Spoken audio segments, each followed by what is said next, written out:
It seems like all board members are from. All right. Looks like we have a quorum. Welcome, Member Wilson. And we have Member Gurman. So I'm going to call the meeting to order. Hello, everyone. Thank you for attending. Before we move on to the adoption of the agenda, I would like to propose that we move the non-consent agenda to after the president's report. And the reason is that Member Siegel actually has a conflict and cannot join us till 4 o'clock. And so that way we could go over the non-consent agenda at 4. So do I have a motion to? We have to.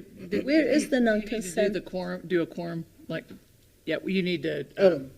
What do I need? What? Roll There call is a quorum. first. Oh, roll call. Okay, sorry, go ahead. No, just call the meeting a quorum and Okay. call the meeting to order. To your- Oh, okay. I think I did that. Yeah, you did. Okay. Sorry. That's all right. Haven't done this for 2 weeks. So, all right. And so I moved on to adoption of the agenda. And due to the fact that Member Siegel can't be here till 4 o'clock and join us, at which point I would like to go over the non-consent part of the meeting. So I'm proposing that we move that part to after the president's report. So can I have a motion to? A motion to move the action items non-consent till after the president's report? After the president's, yeah. Yeah. Okay. Do I have a second? I think I heard Zuby. Did I hear him? Yes. Okay. All in favor? There you go. Thank you, Zuby. And, all right, any opposed? All right, so we're moving the action items non-consent to after the president's report, so we can include Member Siegel. All right, so moving on to the next, the approval of the consent agenda. Do I have a motion to approve the consent agenda? I do have one comment on the minutes for March 20th. So Okay. do we need to move that out You, of the consent or just say yeah, well, if it's a change, then we will. there's a change, yeah. Okay. All right, what's your comment? I gotta find it. It was about something I said. It's towards the end, section 11, board reports, discussion and other business. Member Gurman spoke to a city councilor about the transportation issue. So where it says here, they said that there's not enough bus drivers in the city. And then you say they are currently offering bus drivers testing to try to get more bus drivers. It's actually Santa Fe Public School, not the city. Santa Fe Public School are currently offering bus driver testing in Spanish to try to get more bus drivers. That's what I was saying. That's all. Thank you. All right. Now I can make a So motion. we can have that fixed and then move them as approve them as amended. Amended. Okay. So- And then we have the regular governing board meeting minutes for March 20th. Do I have a motion to approve those? So the 13, I didn't have any. It was on the 20th. Oh, it was on the 20th, sorry. I was looking at 11th. I can make a motion to approve the minutes for March 12 and the March 20th as amended. Okay, perfect. Zuby?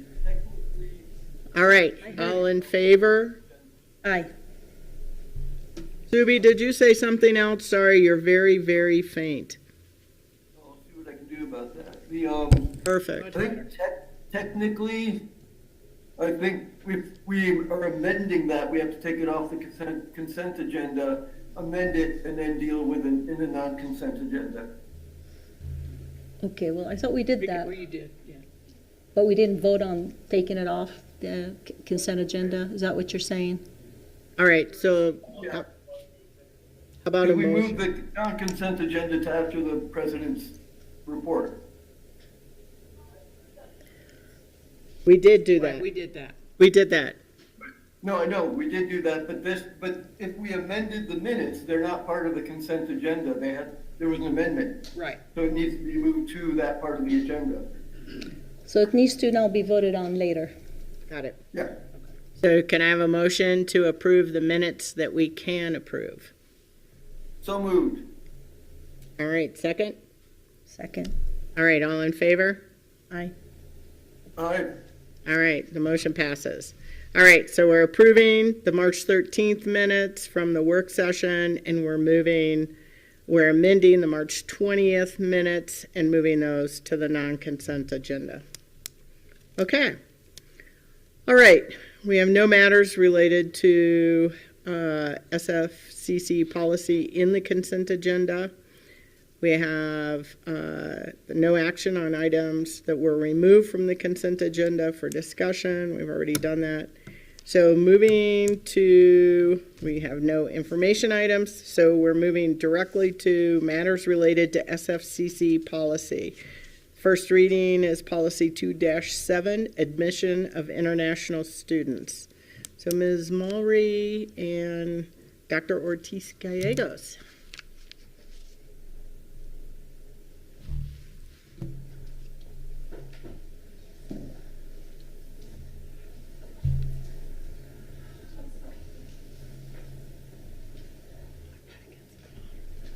Chair Pugh, members of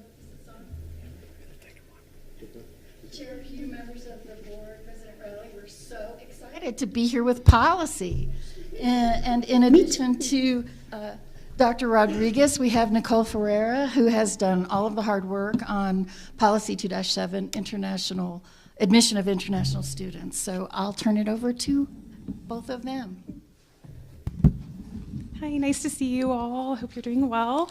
Policy 2-7 is pretty short, but it actually covers some important areas. One of which is who is defined as an international student by Santa Fe Community College, because we get all kinds of students who identify as international students for many different reasons. But for the purposes of this policy, it is only our F1 visa students. So the policy does not apply to our undocumented students, those who have been granted refugee or asylee status, or our DACA students. F1 students are non-immigrant students, so they're admitted to the United States for a specific purpose, which is to study at Santa Fe Community College. The policy also covers the fact that international students go through a different application process. They have to submit all of the necessary documentation in order to be admitted, and if they have any change in immigration status, they need to let me know. I'm the principal designated school official, so they would need to let me know so I can keep that updated.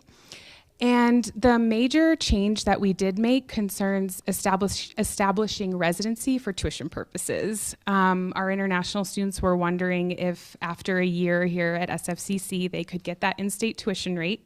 And unfortunately, the New Mexico Higher Education Department has said that only our citizen and permanent resident students can get that in-state tuition rate. So F1 students are here on a visa. They're non-immigrant students. So unfortunately, they'll be paying that out-of-state rate the entire time they're here. But there are some scholarships they can apply for. And that is all.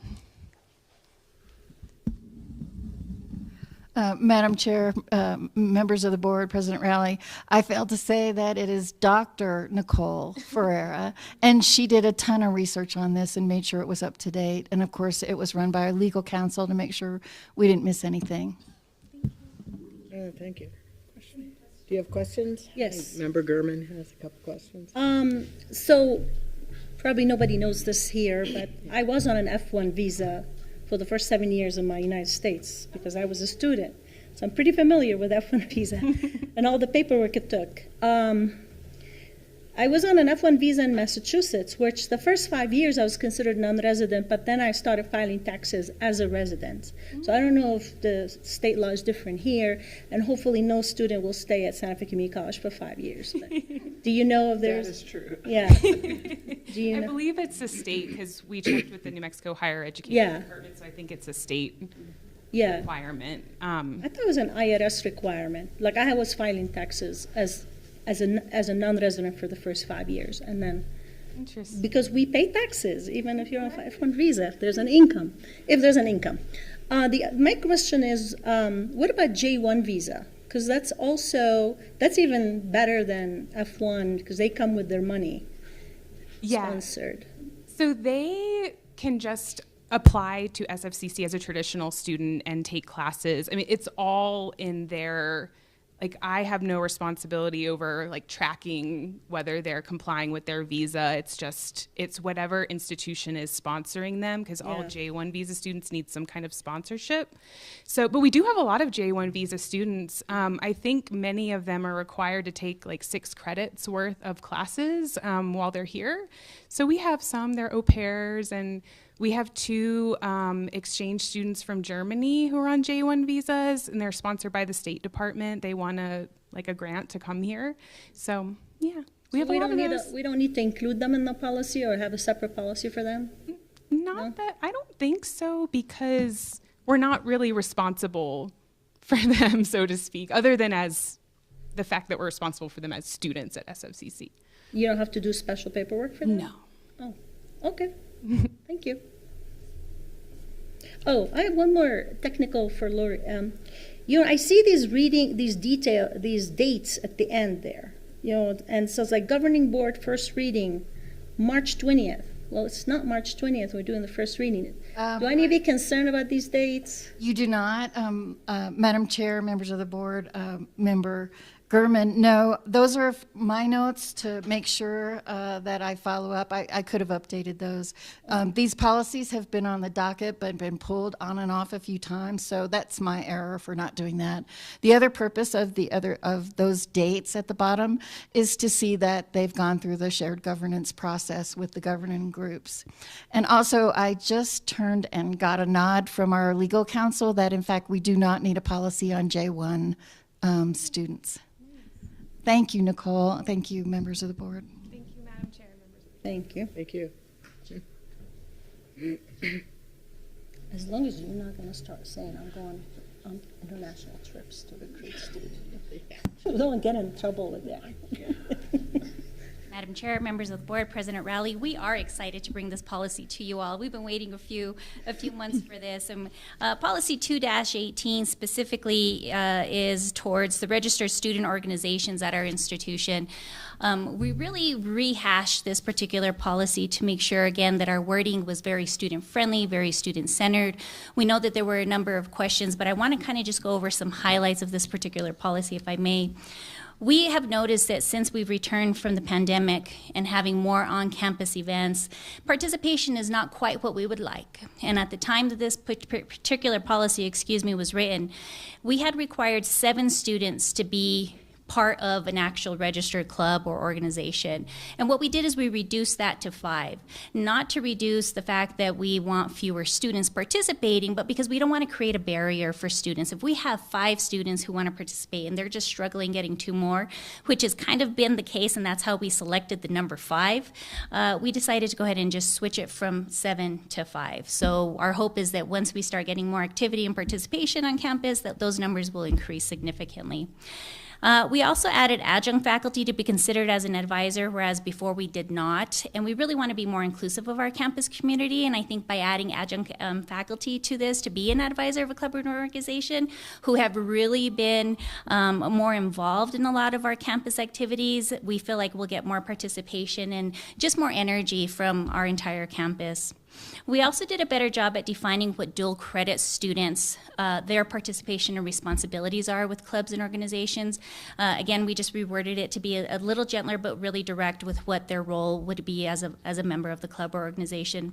We switched the term sponsor to advisor because folks had that idea that maybe they had to sponsor something financially, and so we wanted to make sure that we took that out of there and we put advisor. We also included the requirement of attending orientation really being only for new groups, but we're being very inclusive and we're adding that it could be or is strongly encouraged for all groups, all members, all advisors to go through the orientation. And we also emphasized a lot about the funding, which is available once they become a registered group. Sometimes folks forget to go through that first process. They assume that they're a registered group or a charter, and they assume that funding is automatically going to be given to them. So we just restructured that language. We do know that Member Gurman had some questions, and if you'll appease me, I'll go ahead and go through all of them. Most of them are procedural kind of questions. I'll restate the question so that way everyone understands what we're talking about. Well, I mean, I cut them down because I did realize, so you don't have to answer all of them. Okay. I mean, I know I sent you all the questions ahead of time, but when I looked at them last night, I'm like, oh yeah, this is procedural, this is maybe, do you want me to just Whichever you would stick like. to the ones? Member Gurman. Yes, please. Yeah, let's stick to make it shorter. Okay. So first, the definitions, and I know how much Laura loves her glossary. I think like the employee is defined, but the employee is nowhere in this policy, so I don't know why it's there. What we need is a student in the definition, but no.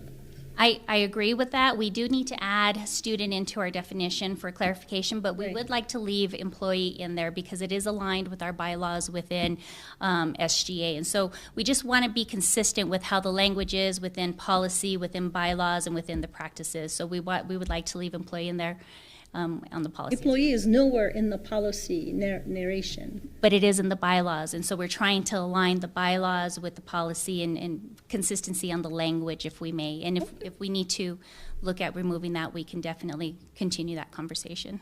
If, Madam Chair, Member Gurman, if I could, you're right, so it doesn't say in the policy anything about, that term employee is not used, but it refers to all levels of our staff. So the advisor of whatever club member or whatever club has to be an employee. Okay. And so that's why it has to be in there. But, it's so we list them all out, full-time faculty, part-time adjunct faculty, staff, and all those categories are there. And then when you look at the employee includes all those different categories. So that's why it's there. Thank you, President Rowley. You probably saw that on C6, where you say must submit an application with the Office of Student Engagement, and then in D you say the same thing. Students interested in establishing a club must submit an application with the Office of Student Engagement. Thank you, Member Gurman. What we're doing in C is explaining the process of how to go about it, not a procedural process, but explaining the interaction that needs to take place before the club or organization becomes chartered. And then in D, we're explaining what students have to do in order to actually become a club or organization. So you have to apply first, and then the explanation is what those steps are with regards to becoming a club or an organization. So they're two very separate interactions. They do interact with one another, but they are very separate interactions. I guess saying it twice helps. Okay. Now here's one I'm not sure about. The E, any student, club, or organization that is approved to use college facilities shall comply with SF Policy 5-4. It seems to me it means that not every club will be approved to use college facilities. It says if that it had been approved. You know what I'm saying? I appreciate that, Member Gurman. And what we're trying to explain is that there's a process that is outside of our oversight to request facility usage, and that there's a policy and a procedure that goes tied to that. And so we didn't want to speak on behalf of that particular office to assume that because you are a club or an organization, you will be automatically approved. Sometimes there's scheduling conflicts, sometimes there's other concerns depending on the type of event or what have you, and that's not for us to state. So we wanted to be very clear that that office had oversight of what their policy was. And so we just wanted to make sure that they understood that they still had to request permission from that Permission office to to use go through that facility. process. Okay, so that's not automatically approved. I got it. Okay. My last question has to do with students who are under disciplinary penalty or penalties are prohibited from registering or being members of a club.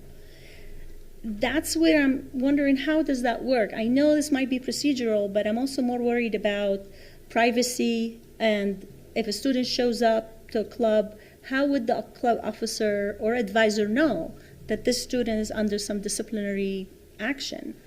Chair Pugh, Member Gurman, President Rowley, we take this very seriously, and FERPA is something that is always upfront for us. And so the procedural process is this. As a club or organization becomes registered, we have a list of who those students are. We have a list of their A numbers. That is on a need-to-know basis for the advisor. The advisor is a staff and employee of the institution, which is covered under FERPA. That then is shared with the advisor, who works with the various offices who they need to work with to ensure that the student is in the right status when it comes to any kind of behavioral concerns and or academic concerns. That information is not shared directly with the advisor or the other students. That is a side conversation that the student engagement office coordinator most of the time, or myself, will have with the student and have that conversation. So FERPA is followed very closely. We, to this date, have not had a situation like that occur, but if we should, we do have a process in place. Okay. I mean, I was in a student club pre-COVID, because I also take classes here. So I was in the Toastmaster club, and, you know, students came and went. Every week was a different people. I don't know who was keeping track or writing their names down. That's why maybe there is going to be like more, they have to have their name written down even if they come in once. Member Grimman, my hope would be that that is what is happening. I'm not sure what happened in that occasion, but that is part of the orientation. Okay. And those are the steps that are covered for the advisors to understand what their roles and responsibilities are as well. Okay. Well, those are all my questions. I know there's other procedural questions, but about the orientation and when does that happen, and does a student club, can a student club start any time in the middle of a semester or only at the beginning of a semester, so that they can get an orientation? They can start at any time. Okay. We really do encourage that clubs and organizations start at the beginning of the semester. Everything is funded based off of budget and what we see and how we work with the finance department. We have not gotten to a point, which we hope we do at some point, that we get to almost running out of some funding because we have so many participating, but we haven't quite gotten there yet. But we do have a procedure if that is to occur, in the sense of a first come, first serve, making sure that they're following all of the provisions that we have set forth within the policy. So that is one of the steps. We do offer orientation for all clubs and organizations at the beginning of the semester, but I'm happy to say that we also offer one-to-one orientations throughout the semester depending on when they start. So that's part of the procedure. As soon as you're chartered, you're asked to attend or participate with the new student orientation. Great. I mean, I think student organizations are an important part of have student success and having them, feel like belonging here and that they have a family on campus. And I hope to see more of it happening. And our student representative is not here, but I'm happy to make some suggestions of student clubs. I mean, student parents could have their own club. I'm hoping They do. First generation college students could have a club. It would be great to maybe come up with more ideas for them to think about to form a club. Absolutely. Book club, dance club, cooking club, Most certainly. that would be great. Thank you. Thank you. Thank you. Thank you.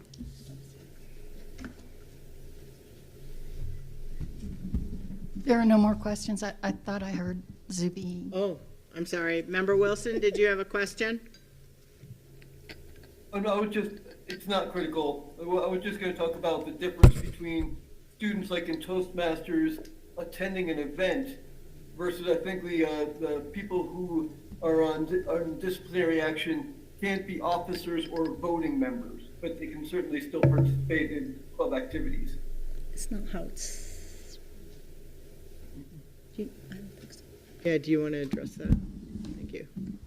We're getting some clarification. Go ahead. Chair Pugh, members of the board, Member Wilson, that is not necessarily the action that we take.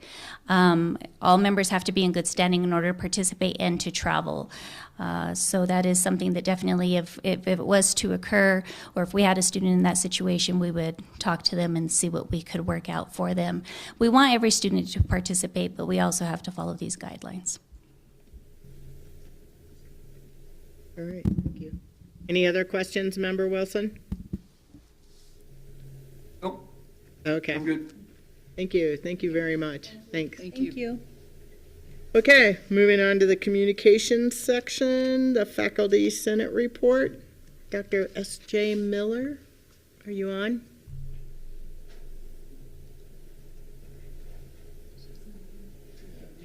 Jay's not there yet. Yeah, because we're so. Or he may not have. We can go to All staff. right, We can go- yep. Let's go then to Staff Senate report. Mr. Gutierrez and Ms. Renteria.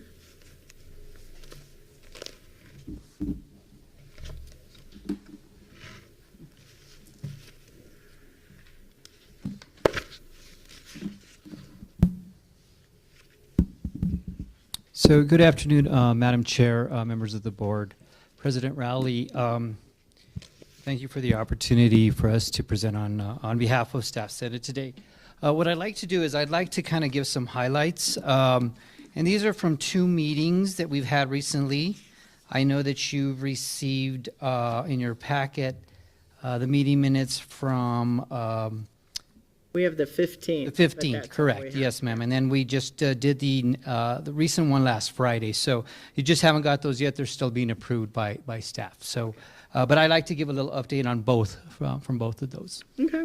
Stand for any questions. So our first thing is from our announcement highlights, we'd like to say that Staff Senate is currently soliciting nominations for co-chair and our communications officer.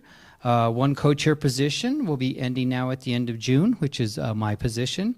And our communications officer term will also be ending now at the end of June. We do have somebody filling in, but we will be having, actually Friday we'll be having our Staff Senate meeting, and we'll be soliciting for nominations. So we should have somebody by our last meeting on May the 10th. Yes. So Staff Senate would also like to thank the President's Diversity Advisory Committee for overseeing the Diversity Day that was held last Wednesday, April 17th in the Campus Center. I actually got to talk to Board Member Gurman there at that I was the only one event. who showed up for culturally. For the Diversity Day, yes. Oh. This event always brings together students, faculty, and staff, sharing everyone's heritage and reminds us of our unique community. It was a great day. It was a great day, so we appreciate that. And also the Office of Human Resources will host the SFCC Service Awards next Wednesday, May the 1st from 11 a.m. to 1 p.m. And I just talked to our director from Donna Castro, our Chief Human Resources Officer, yes, and she did say that she was inviting everyone. I drew a blank there on Donna. We just talked a little while ago. So also, from our new business highlights, at the March 15th Staff Senate meeting, Safety and Security Director Chris Gettler informed Senate members that his team of officers will be wearing body cameras starting in April, which I think they're already doing that, as part of the Upgraded Security Camera Project. This initiative aims to provide accountabilities for all persons involved in safety and security incidents. At our last Staff Senate meeting, at the April 12th Staff Senate meeting, Staff Senate hosted our second joint meeting with Faculty Senate. This joint meeting was to address and collaborate on shared goals and concerns. Topics included were, of course, salary compensation, professional development, the NIMCIA insurance premium rate hikes. Staff Senate would like to especially thank our Chief Human Resources Officer, Donna Castro, for attending the joint meeting and fielding many tough and concerning questions. It was never our intention, both on the Staff Senate side or the Faculty Senate, to put Donna on the spot, but she did an amazing job in addressing all questions and concerns with candor and professionalism. So we appreciate that, Donna. Thank you. All right, and with that, unless Michelle Renteria wants to add, we stand for any questions. All right. Any questions? Well, every time you look at me, I Well, you're the only one here, so I could look at Zuby's name. But do have a question. Surprise. okay, Member Gurman. Under the section strategic plan, SFCC strategic plan, you mentioned workforce development programs that will receive additional $740,000 from the state. Can you expand what kind of workforce development programs you're talking about? That was from the meeting minutes on the 15. correct? Under committee representative updates, Santa Fe Community College strategic plan. Not sure who presented that. Do you remember on that one? Do you- I, no. Just Do you know? Yeah, but it was from the strategic plan, but I think Dr. Rowley would give us some better specifics on that, yeah. Okay, Madam Chair, Member Gurman. So the money that that Robert is referring to is the Santa Fe Community College piece of a larger appropriation that the legislature made to the higher education department to be divided up amongst all the colleges. So this was it was a $20 million appropriation. There was kind of a little bit of a fumbling around with it in the beginning and trying to figure out the rules for how to get it out and who it was supposed to go to. And it was actually originally appropriated for work study students in workforce programs. So that made it pretty hard to use. And so our portion of that was $748 or whatever $1,000.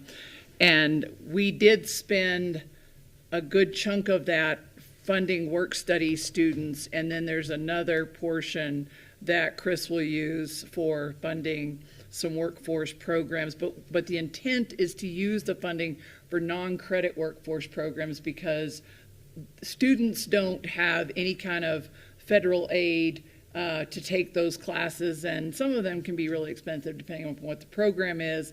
And then also, you know, to offset some of our expenses that are a little bit harder to cover through the formula. So it's part of an attempt by the legislature to start to recognize non-credit training, workforce training, not all non-credit classes, but those that are specifically designed to help people going into the workforce, to fund those, you know, to have the legislature give them more serious funding.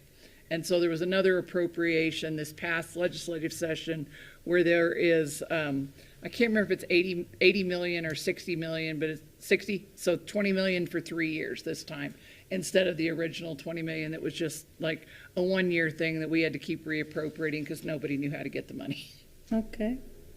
So this not really have anything to do with staff, except if you're considering work study students as staff, kind of? Well, the workforce programs are handled out of the and so, you know, it's in the strategic plan. Okay. Because the workforce programs are in the strategic plan. That money became part of a plan once it became available, and that took a long time. I mean, we've been messing with this for a long time. Okay. Thank you, Dr. Rowley, for that thorough explanation. In light of your question, we may want to consider how we present those, the strategic plan updates. When Todd Bruce was giving us the highlights, he did not go into the depth of Dr. Rowley. I think he was just kind of celebrating that information. So I could see where your Member Gurman, where your question was coming from, but we might want to discuss that a little bit further in future reference to our minutes. So thank you for that. You just happened to pick one thing I knew about in depth. I know. Well, somebody in this room will know the answer. Under new business, there's a reference to the wellness center. Where is the wellness center? That's not the fitness center. No, Madam Chair, Member Gurman. So the Wellness Center is down where the atrium is at. There's a lot of student services there. The Wellness Center, Trio, the Tutoring Center. Where all the flags are. Yes, ma'am, where all the flags are. Wellness center. Yeah, inside the Wellness Center is student accessibility services, counseling, student resource coordinators also in that part. Okay. Yes. I just call it the flag room, but okay. Well, it's a newly configured department, I would say, program, but it's located in that area. Got it. Thank you. That's all. All right. Any other questions? All right. Thank you very much. All right. Do we have Dr. S.J. Miller on yet? Nope. Okay. I have texted SJ to let SJ know that we've changed our. So if whenever SJ's ready, we can. Okay. Move to that. Do you want to move then to the president's I'm happy report and to. presentations? And then when SJ shows up, we can go back to that. Okay. I'm happy to do that. Thank you, All Madam right, Chair. thank you. I'd like to start with the Employees of the Month recognition. And so for this month, for the Pass It Forward Award, we have Linda Pena from Accounting, who is nominated by Evelyn Gonzalez from Contract Training. I think everybody in this room knows what a fantastic job that Linda does, and so she is extremely well deserving of this award. And so I'd like to congratulate her for that.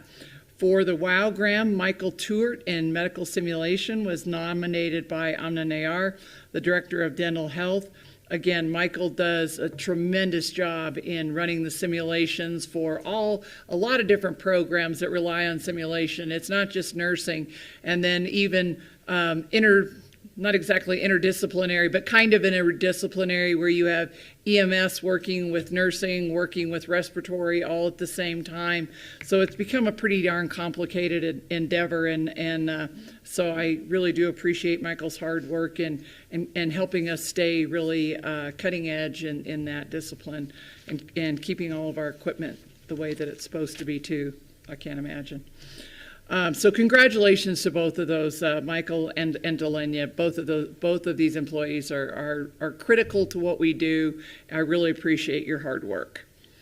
So on to the report. You all have the lengthy report in the packet, and I'm happy to answer any questions from that. But I have a couple of other things I'd like to talk about in a little bit more depth. First of all, I want to point out that April's Community College Month. And so this month we have had, I would say, more events than we normally have, all kind of under the umbrella of Community College Month, to let our students kind of be reminded of what our mission is, to kind of reconnect with the community about what our mission is, and also to have fun a lot of times. So the diversity event and student events today have all been part of that. I want to spend just a minute talking to you all about the recent legislative finance evaluation that you might have read about. There was an article in the New Mexican about this, and this is something that all of the higher education institutions participated in. So the LFC did a study on online education that focused on efficiency. There wasn't any addressing of, the quality of our programs or how we ensure the quality of our programs or anything like that. They did have one data point to show that statewide, for the average, there's not much difference in student success between online programs and face-to-face programs. And so that is good news for everybody, I think, because I think there's always a little bit of fear that maybe students in online programs don't do quite as well.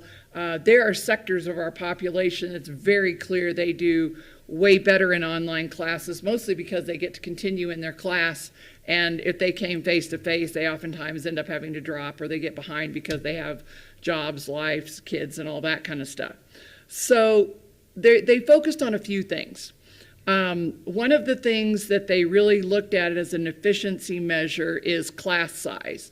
And so I want to just mention this because in the meeting, there was not any opportunity for any of the college personnel to say, but wait, that's not how it really works or anything. And so we certainly have those responses to this report. We were allowed to correct for mistakes in factual nature and things like that, but not much else.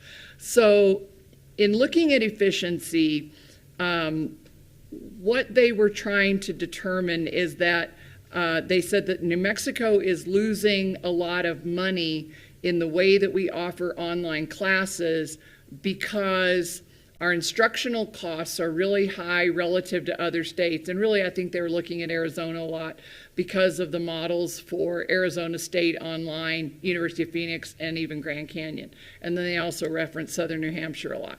But their recommendation, and keep in mind when I say this was their recommendation. I don't think this is this is not a good recommendation, is that we keep all of our online classes to a minimum size of 30 students. And there's no differentiation between discipline. So there are disciplines where you can have 30 students and it's not that big a deal. There are other disciplines where you feel acutely every additional student that you have. And so, we were all trying to say something about that, but that's something that they really feel like is an important thing that we should try to achieve. They also pointed out that I think 35% of the classes that they looked at, this was all of, UNM and New Mexico State and everything too, including New Mexico State Global, or their big online school, that 35% of the classes they looked at had fewer than 15 students. I'm saying all this just to sort of point to the landscape that we're working in, because I just want to, we all need to know that that they're studying this and that they're looking at how many students we have in classes.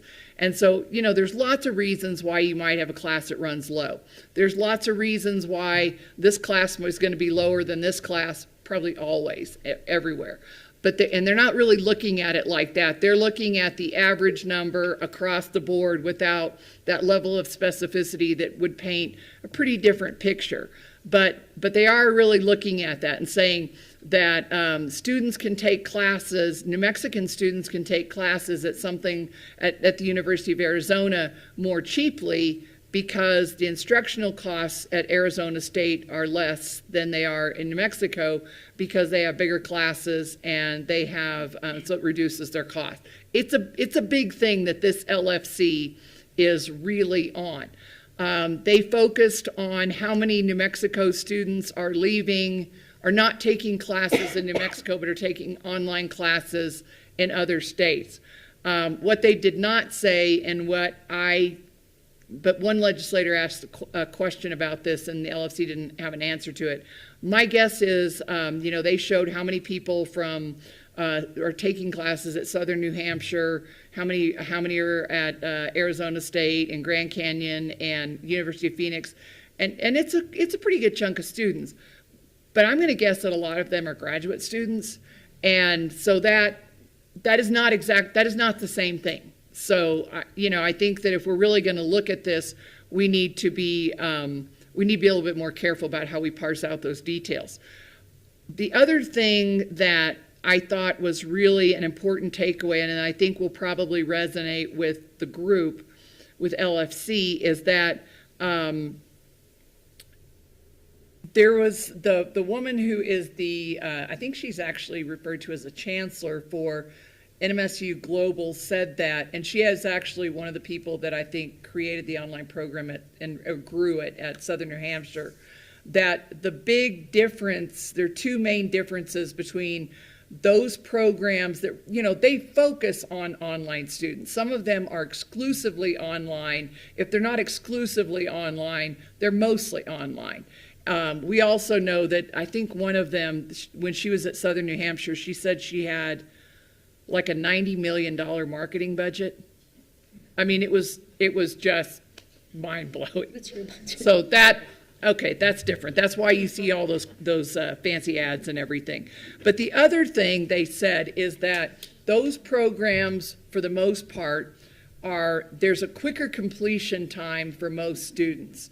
And so they've packaged the classes, they've split up their semesters in different ways so that students can, on average, complete more quickly than they can a traditional bachelor's program, master's program, whatever, at New Mexico State, UNM, New Mexico Tech, or whatever. And she said that was extremely important and something that we have to look at.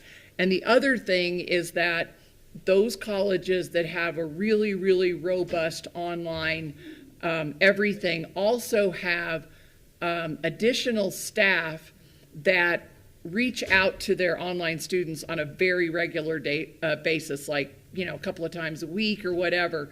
And so they're much more heavily staffed than we are.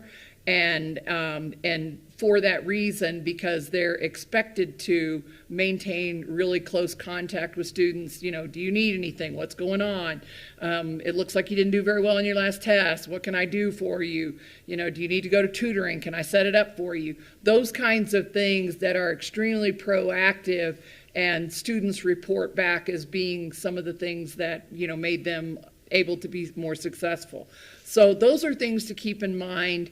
None of us are funded right now to where we would have to stop doing something else to be able to have that level of funding in online classes, to have that kind of outside support. We could always do more, but the scale of what they're doing is really different. So those are the main things. And then of course they got into the old debates about how we don't use our space well enough. So if we have so many more students who are taking online classes, what are we doing with all the unused space that we have? So I don't know if we're gonna like burn down a wing or something like that because we don't need it anymore. But so they went around and took pictures. They went out to the CNM West Side campus and found a time when the building was empty. They went out to the HEC and took pictures of the lobby. And I said, that's the lobby. No, it's not typically full of students. But that, I think, is sort of an odd narrative and one that's not productive. We're always reusing our space. I think we reminded them that we're not allowed to build a new building without trying to renovate, other space. And that renovation projects are always privileged over any kind of new building. CNM tears down a building to build a building and all that kind of stuff. So we're trying to keep them on track.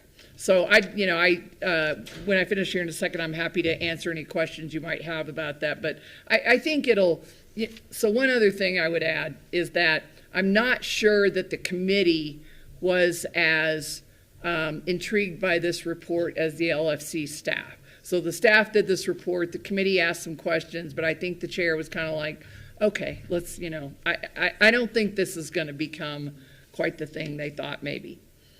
So shifting gears, in a very sharp turn, I want to thank the folks in student activities and in the campus covered for the food drive that they did a couple of weeks back. They had over 300 people came out to that and received services from us. So again, I can't thank you all enough for what you're doing. And we forget how much need there is among our students for food, and that food insecurity is a serious problem that we're really trying to work on.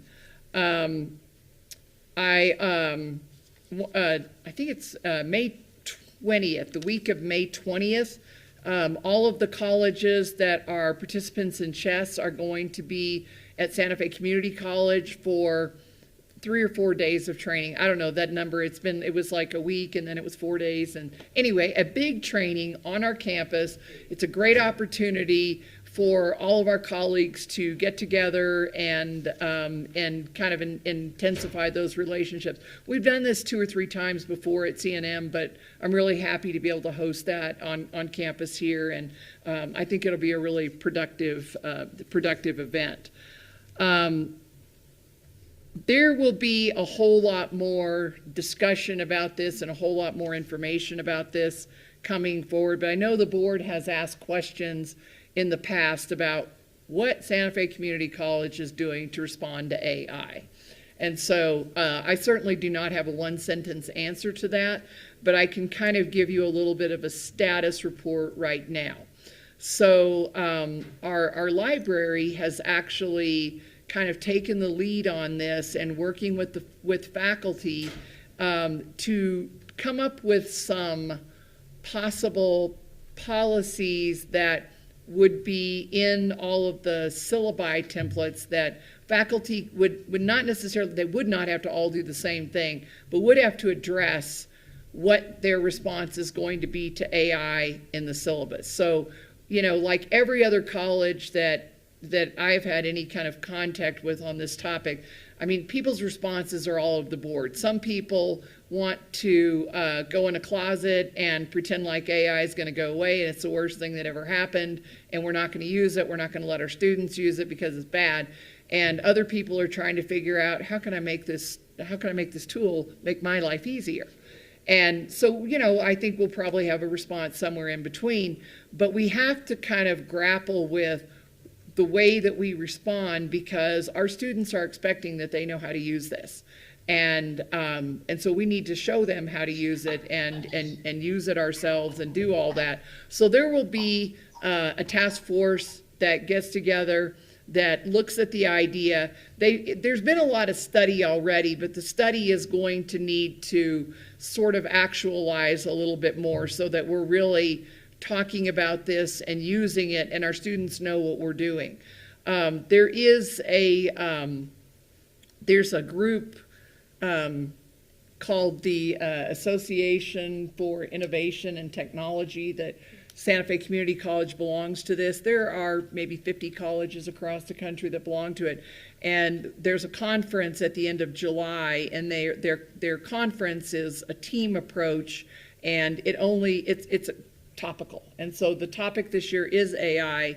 So I'm, you know, in the process of assembling a team so that we can go and find out more about it. And part of what they do is ask you to, while you're there, to use their experts and figure out what you can do. Like, okay, how are you going to do this? What are you going to say to your students?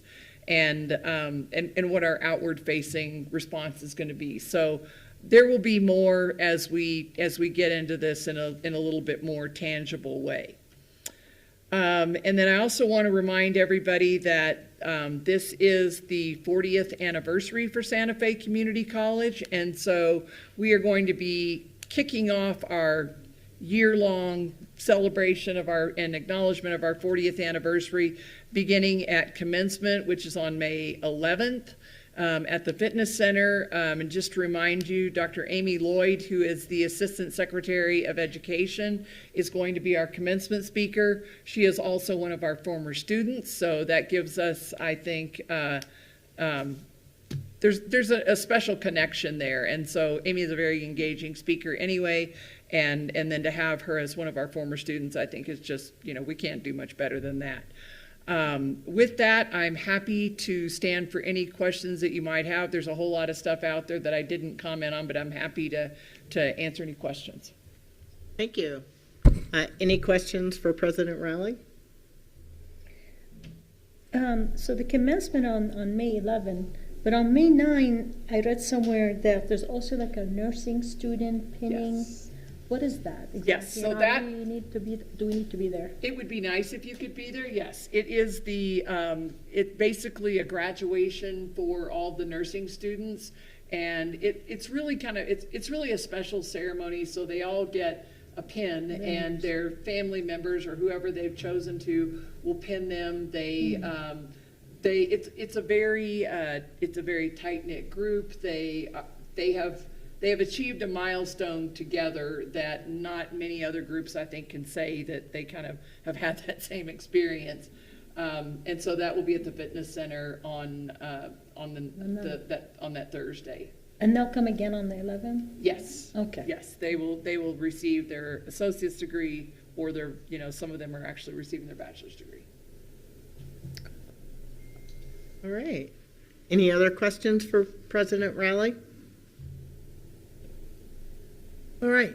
Dr. Miller is here if you're ready to move to the... Okay, that's great. We'll move to back to the Faculty Senate report, and just one thing before that is Member Siegel is on now. She just texted me that she was on. No? Make sure she's in the right place. Yeah, she might be. Can you guys check if she's in the other room? Oh, yeah, she might be on. Okay, she texted me she was on, so. All right, okay. Over to you, Dr. Miller. Hi, everybody. Hello. Hi. I'm the new faculty senate chair. I was asked to come and introduce myself, and I don't have a report. My understanding was this was an introduction to the governing board.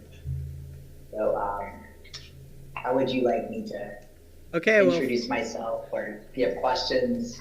Well, first off, welcome. So thank you. And hello. Congratulations on your new position, and thank you. We certainly look forward to working with you. Dr. Gurman, do you have any questions for Dr. Miller? Or?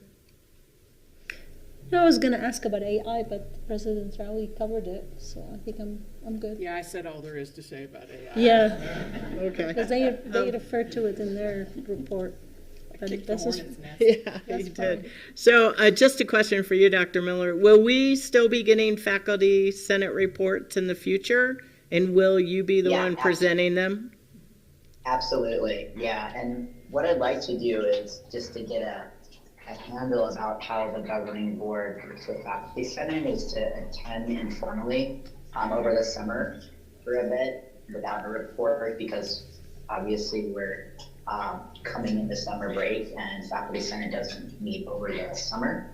Mm-hmm. So would it be okay if I came to some of the June governing board meetings? Yes, that would virtually? be, yes, we'd welcome you. Okay. Please feel free. Great. Just know that we usually vote to not have a July one, so don't show up in July, but June and August, definitely. Okay. That would be great. And so, do you want to give us some of your thoughts about moving into this role and what you're thinking you want to do in the future? Lots of thoughts. First of all, I'm honored to be able to take the torch and to continue the great work and efforts of the past faculty senate chairs that I've worked with and all those that came before. And, you know, we're really at a tipping point right now because of coming out of COVID and seeing our campus, the campus buzz again. And I think that what we'd like to do is figure out a way to bring faculty, staff, and senate into more cohesion. And that's one of the things that's going to be on our agenda in the fall. We also want to clean up some of the outdated policies that we've been talking about within the Senate. Sorry, I'm so tired. I just flew in from LaGuardia and I've had 2 hours of sleep, so I'm exhausted. So figuring out how we can bring the two together and look at policies as a whole, we have to kind of figure out that rhythm. It's one of the ideas that we've been talking about.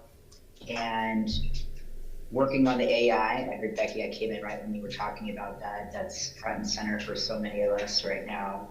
And so we want to be a support to the campus. I know we have some people in Senate who are already going to be working with Becky on that, but to continue to do that work and whatever's front facing with that coming out in the fall. Let's see, let's think what else. Really, we just had a very light meeting. I haven't thought through everything at this moment.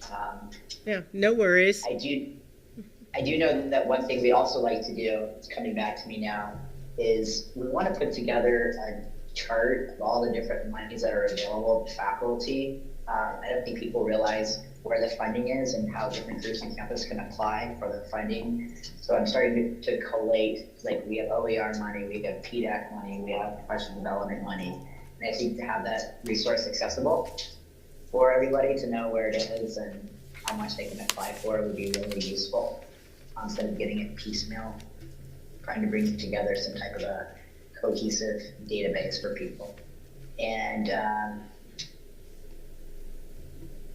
I think that's everything that I can mumble through.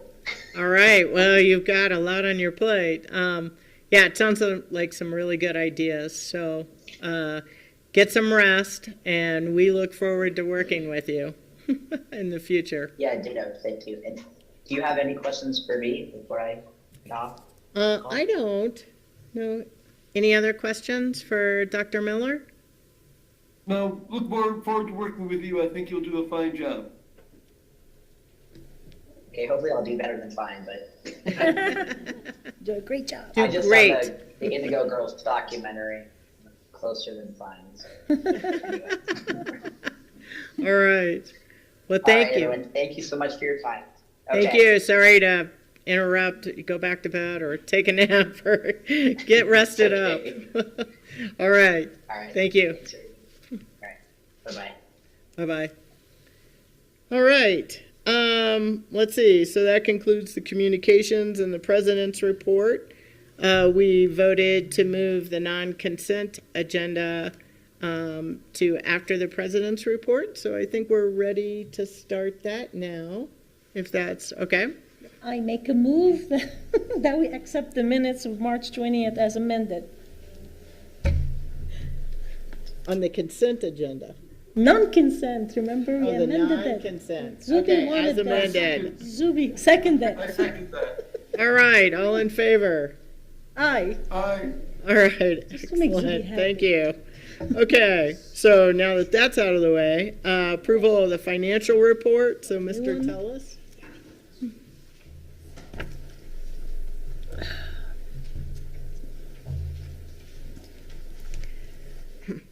Is this more updated than the Monday one?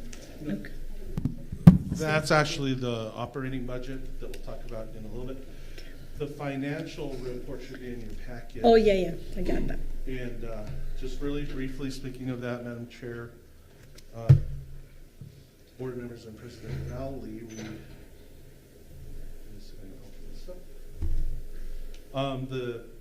the packet that is included in your board books is the report for the end of March of this fiscal year. And so I know that you've been looking at a lot of different reports lately. I think that in the operating budget that we've been discussing in the work session and as well as what we'll talk about today, that actually has more recent information through April, but we always review monthly reports whenever the board meets. So just briefly going over this, the financial summary, you'll see that at the end of March, we had a cash balance of 45.6 million. And in the prior year, we had about 48.5 million in that operating account. And that's a decrease of 2.9 million for the year. Tuition and fees revenue was a total of 5.9 million in March, and that's compared to 5.5 in the prior year. That's an increase there of $395,000. State appropriations revenue was a total of 10.6 million and increased from 10 million in the prior year, so that's about an increase of 620,000. Local mill levy appropriations were 17.3 million in total this March. In the prior March, we had received 16.4 million, so that's gone up about 883,000. And then if you look at other sources of revenue, that has really increased quite a bit by 360,000, and that's just investment return really on our bank balance. And so this year it was 687,000, and last year it was 327,000. So in total, ING revenues totaled at the end of March 34.5 million. Last year we had a total of 32.3 million, and that's a 7% increase from one year to the next. On the expense side, expenses increased 4% and totaled 27.3 million. In the prior year, we had 26.2, and that's a year-to-year increase in expenses of 1.1 million. That's the highlights, and I know that we'll probably get more in-depth with our upcoming agenda item. Right. So that's all I have at this point. Do you have any questions on that information? Any questions from Mr. Tellis? Yeah, I have, I'll just look at you. yeah. I mean, I'm still learning this whole budget ins and outs, and Me too. I hope not. Question, question on page, I don't know, it's called page 2, but it's like way down. Yeah, it doesn't have The page. cash and bank table, where it shows like Century Bank and Bank of Albuquerque. Yes. When you say operating 45.6 million, that's that first line there, right? Yes. Yeah, and then we have some bonds, proceeds, and probably liabilities, right? Debt. Okay. So, do we have any other cash other than that $49.5 million anywhere? Do we have another reserve somewhere else, or is this is all the money that the community college currently has? Madam Chair and Member Gurman, yes, this is it. This is it. That's why I show this, to kind of get that feel for, what is the total amount of cash that the college has to be working with.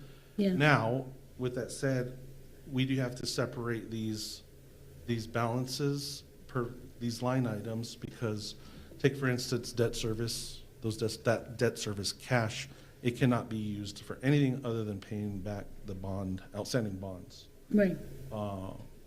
And GO bonds, right?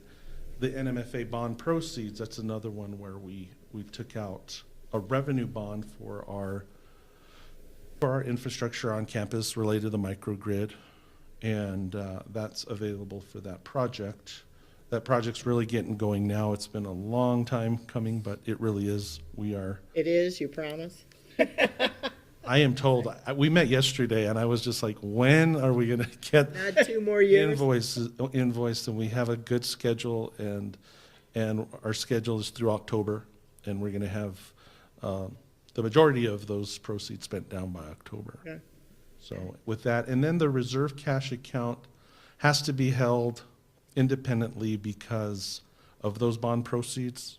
When we were approved through the New Mexico Finance Authority for these bond proceeds related to the microgrid, they required us to keep a level of cash in hand, and so that's what that's for. The 45.6 is, a lot of it is unrestricted. However, this is the thing about fund accounting and fund cash accounting for higher ed and government.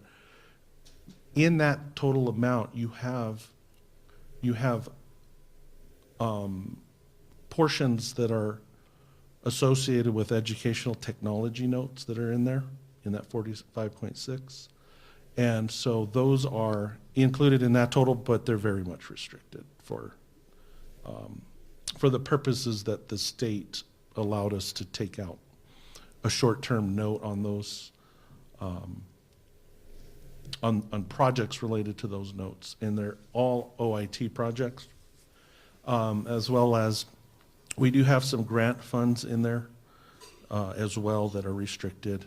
So it is a bit of a combination between restricted and other items. And then, of course, the college's policy reserved amount is included in that number as well.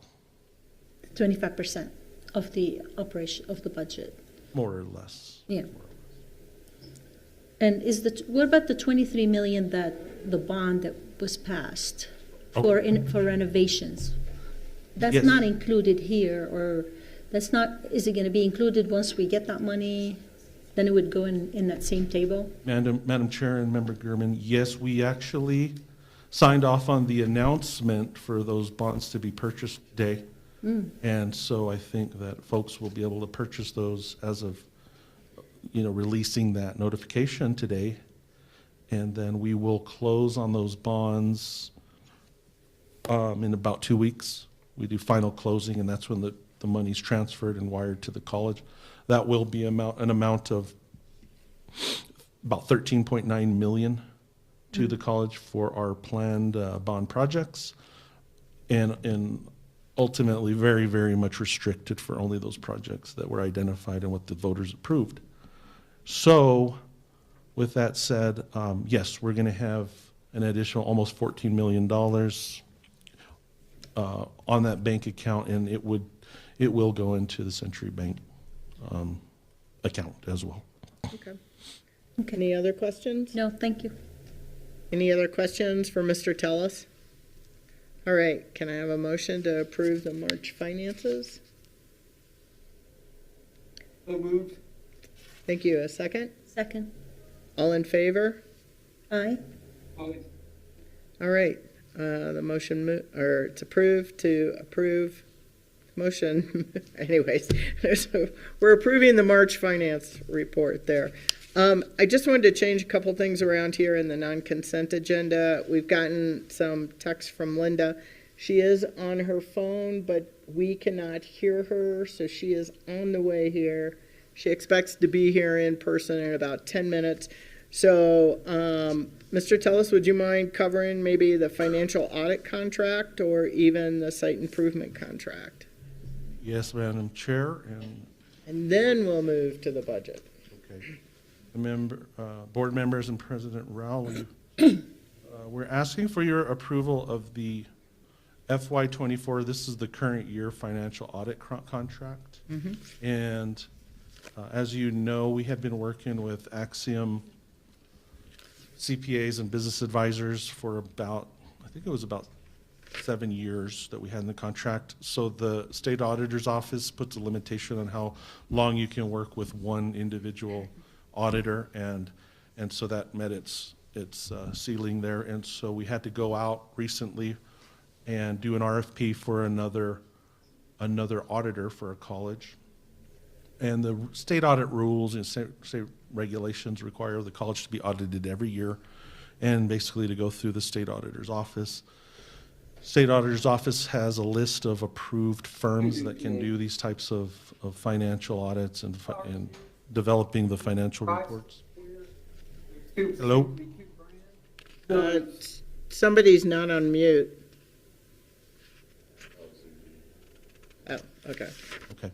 And so what we did, we issued a RFP and had 3 responses, and we formed a evaluation team that looked at the respondents to our audit request for proposals, and we were able to identify Patillo, Brown, and Hill CPAs as the next independent auditor for SFCC.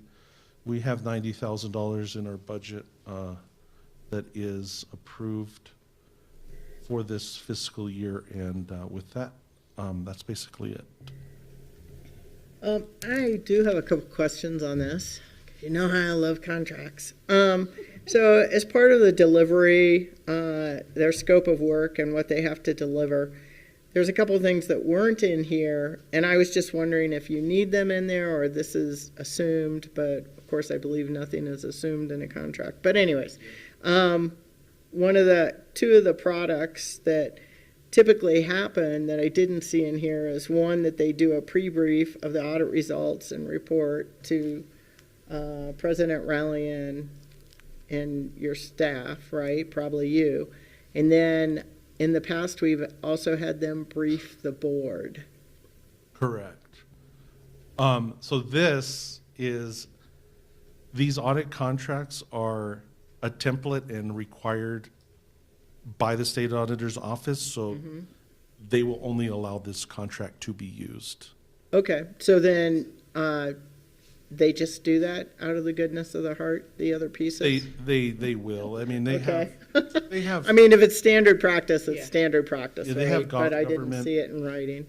Yeah, Madam Chair, they have government auditing standards that they have to provide communications to the overseers of the institution that they're reporting on. So they have to report back, and in my experience, they'd never have any issue of making sure that they have a real healthy communication with anyone in the college that needs. Okay. Yeah, if this is the template, you have to It's use a temp- You have to use it.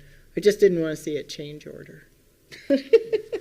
There will not be a change order to this contract. Okay. I guarantee you.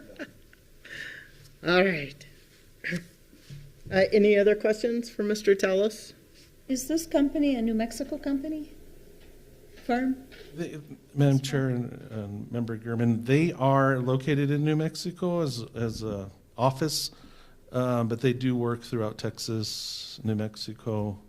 I know those 2 states for sure, but these auditors are sort of everywhere. It's kind of rare to get one that's in New Mexico alone. that was one of the reasons why we liked Axiom, is because they are a firm that is located here. But they also do work in other states too. Yeah. Okay. All right, any other questions for Mr. Tellis? All right, can I have a motion to approve the fiscal year 24 financial audit contract? So moved. Thank you, second? All right, all in favor? Aye. Aye. All right, any opposed? All right, motion passes. Thank you, Mr. Tellis. Do you want to go ahead and do the exterior and site improvement contract with JDR and Associates? Yes, and Dobby and Is that these guys? if you'd like to come up, Dobby and yeah, Madam Chair, board members, and President Rowley, we have this exciting contract for exterior site improvement, and it's a labor of love here. We've been working on this for a while. We have some funds that we absolutely have to get spent prior to the fiscal year, and we really need to engage in a purchase order and contract with a vendor. That was a lot of funds. Yeah, because we have, the funds are coming from a state general obligation appropriation that we received several years ago. However, we had a heck of a time finding a vendor for this. We had reached out to vendors on a couple of different occasions, and we didn't really have any respondents back. And finally, we were able to identify one on a state price agreement, and yeah, I think a CES contract. Do you have anything else you'd like to add on? Yeah, no, that's correct. I think we went out for 2 separate solicitations, and the first one with no responses. So we reassessed, contacted a few other vendors, and we found somebody that's local in Santa Fe, JDR Construction, and they've done a few projects for us on campus. They've been really good with those projects so far, so we're excited to have them on board for this one. Yeah, and their pricing was really fair. It was actually below what our estimates were from the engineers and architects, and so we were able to actually add on some of the bid lot 2 work, which we assumed would be for future. We were able to add some of that into this contract to expend the total amount that we need to expend from the bond.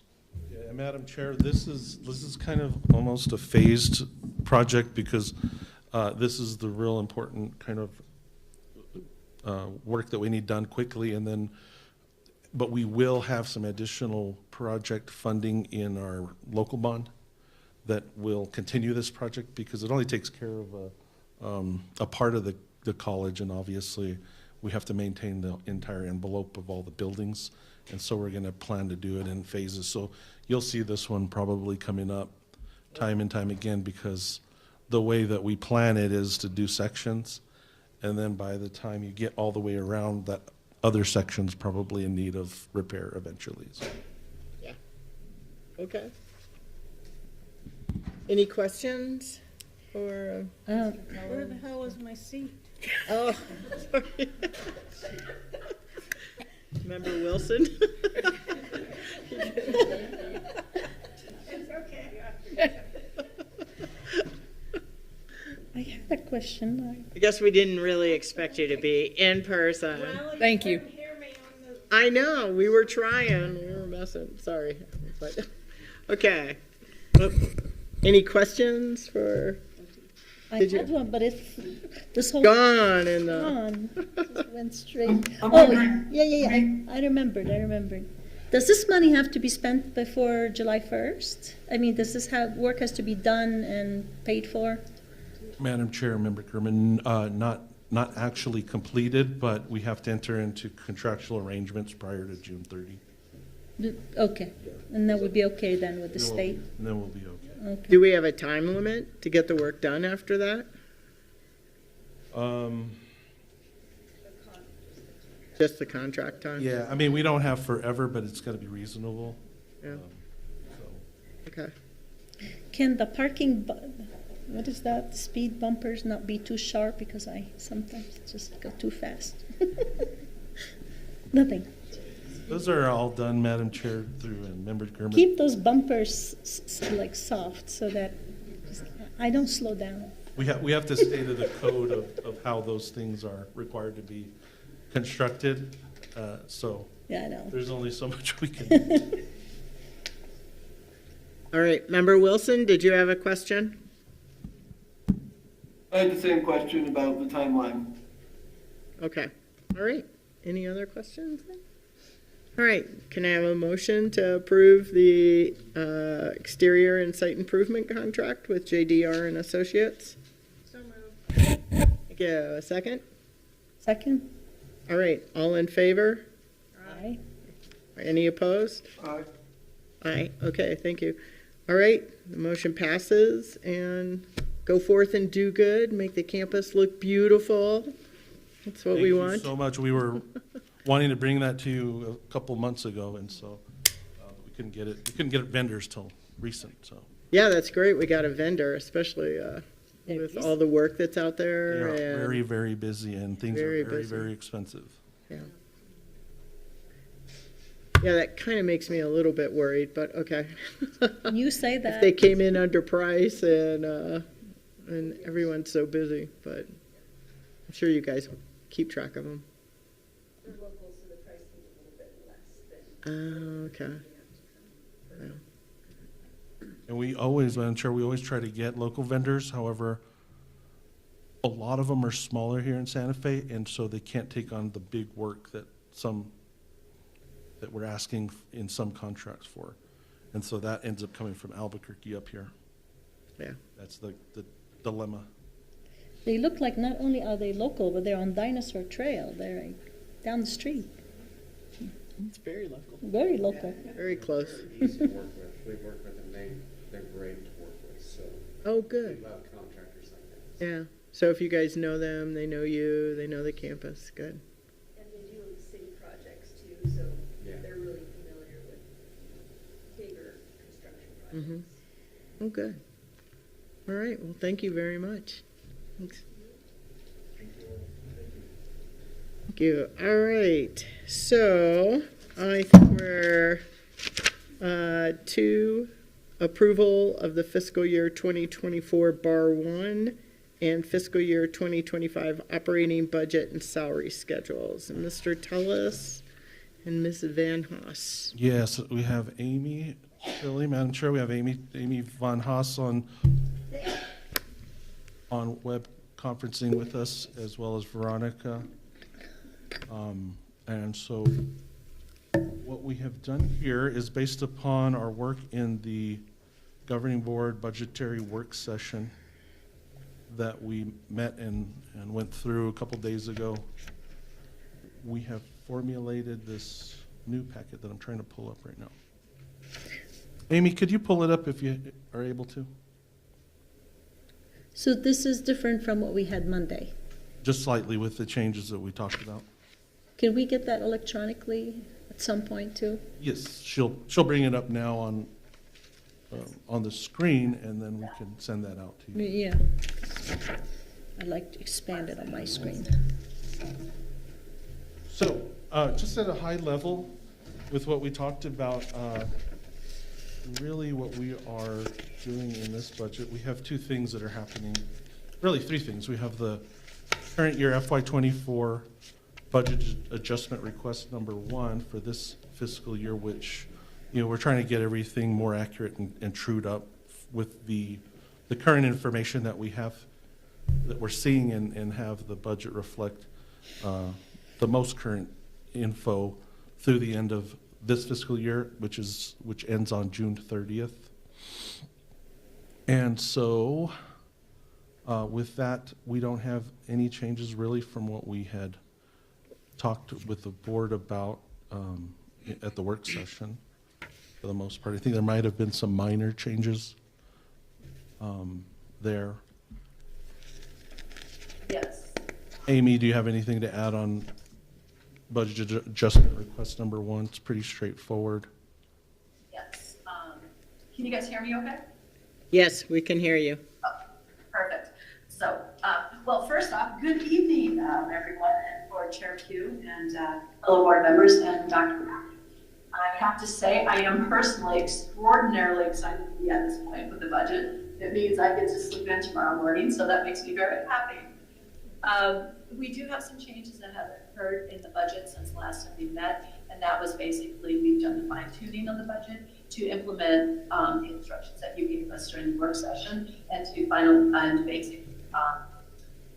It's not at a high level anymore. It is actually precise now, and we've incorporated those changes. Is there a better way to fine tune her volume, the sound? There's a little bit of echo and whistling, but okay. Yeah, we're just talking about the echo on this end. Phil, go ahead. Nothing like having me in stereo. Is that resolved, or do I need to do anything different? Nope. Go ahead. You're doing good. Go ahead. Okay.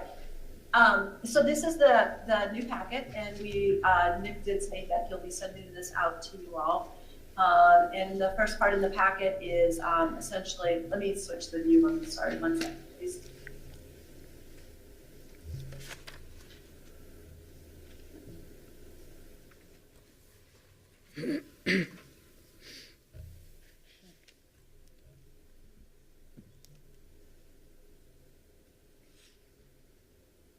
We will go with this. Can you guys see this okay? I'm not sure what how this is displaying for you.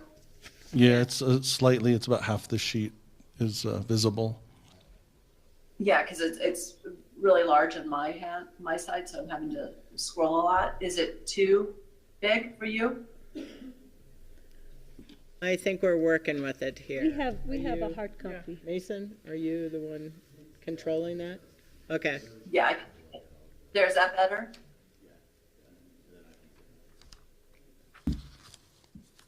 Okay. Okay. So basically the first part of the packet is once again just showing the structure of our accounting structure for HED and how we submit things by the exhibits and all, and then the various departments that exist in those exhibits. The next part we get into is the illustration of the overall picture. And Nick, did you want to talk from here?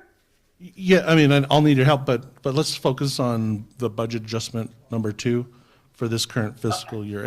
And so from the information that we presented at the work session, in terms of ING, instruction in general, in that fund, we haven't revised any changes to revenue for the current fiscal year. That stayed the same. We did have to do some revisions to, I think, slight revisions to. Actually, there was, Nick, for fiscal year 24, no change to revenue, you said on that one? Yeah. Okay, got it. 25, there's a slight change, but Yeah. okay. Let's stick to this current FY24 right now, just so we can stay on topic. And so in your handouts and on the screen, you'll see expenditures for ING. Amy was able to not revise those at all. Those have stayed the same from the meeting that we had a couple days ago. I believe that transfers to these different funds for public service and student financial aid, auxiliaries, those have stayed the same. The only difference is that we are, in order to just provide more clarity, we've identified in here, instead of the transfer of 2.8 million to the plant fund, we are intending to transfer 8.2 million to the plant fund. And so I think that for accounting purposes, it's just a lot more straightforward to keep track of that funding that is the ending balance in ING. And so we're going to move that to the plant fund. And again, the plan there is to have $8.2 million there. With that change, it does affect the future years. And so with that, that's essentially, not a lot has changed with the budget adjustment. It's just that ending fund balance transfer to the plant fund. And then moving on to FY25. So that ending balance will roll to become the beginning balance of FY25. And that's where we can kind of talk about the newer things. In the work session, we had discussed with the board a 3% pay increase for compensation that's related to the legislative mandate to do that. And so after our conversations, we took the board's direction to move that up to 4%. And so that has occurred, and so we will be moving that compensation increase up to 4% for eligible staff and non-bargaining unit faculty. And then in there is an allocation for the CBU as negotiations continue. We've also, this is really important, in the FY25 budget for tuition fee, we're recommending the same that we did in our earlier meeting, but we're recommending no tuition increase, and we're going to keep that stable at $49 an hour, $49 a credit hour. No change there. And then after a lengthy conversation over the increases to health insurance premiums, we have incorporated in here the board directive of being able to enhance the health insurance premium employer contribution and to decrease the employee contribution for healthcare premiums in this budget. What else do we have? Those are the high level kind of summary level items that have happened in this budget and the FY25 budget. Amy, do you have anything else to add? Do you want to just kind of show us with that change in the transfer, it does affect our projection with the income, well, really the gain loss every year moving forward, but we'll have those funds in the plant fund that every year, when necessary, we'll transfer back into the ING fund to make sure we have a balanced budget as required by law. And you'll see those transfer activities happening in here. Remember, a transfer out is a negative and it is in the green color. And a transfer in from the plant funds is showing up in the blue color here. The other part that is in the packet and is also very key of today is a quick, the first few sheets of the HED budget.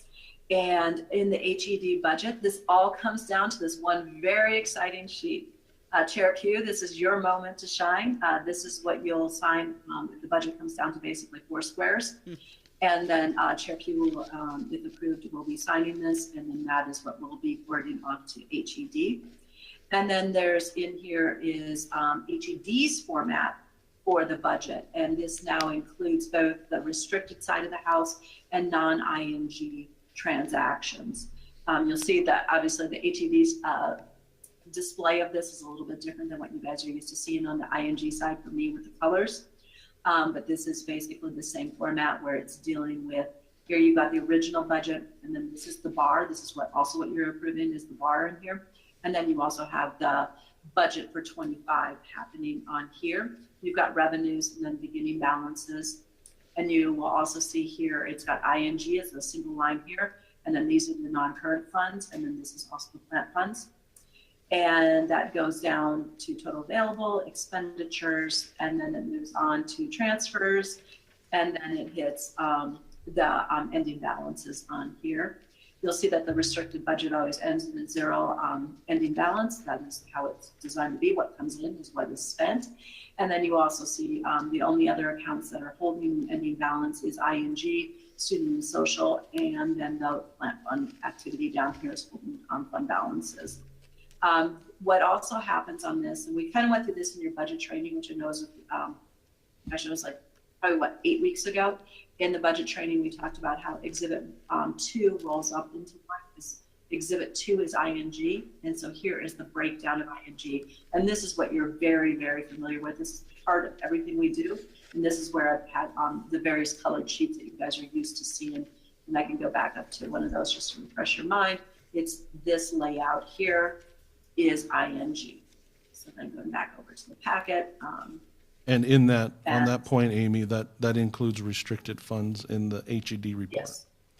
And with our restricted funds, it's really the money that you get, you spend, so that should all equate to zero in terms of budgeting.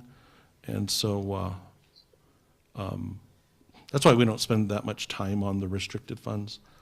Most of those things are grant funds. I think all of them, if not all of them, are grant funds. And so that's a column in that HED format that we have to submit in terms of their template.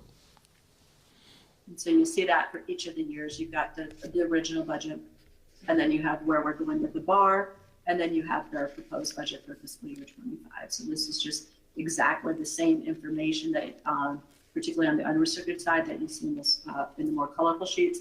But this is HED's format that we have to transition it all into, so that when we submit it.